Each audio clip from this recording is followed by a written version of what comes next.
This afternoon, the Rock County community came together in Janesville to honor the memory of 14-year-old Florencia or Flo Henthorn.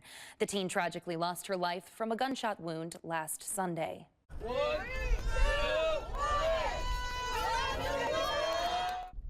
Family, friends, and neighbors gathered in the parking lot of Washington Elementary School, releasing balloons into the sky as a symbol of remembrance. They also wore customized hoodies and T-shirts with messages remembering her. Her parents previously told WMTV 15 News that their daughter was eagerly awaiting her 15th birthday next month. She loved animals, music, and spending time with her family and friends.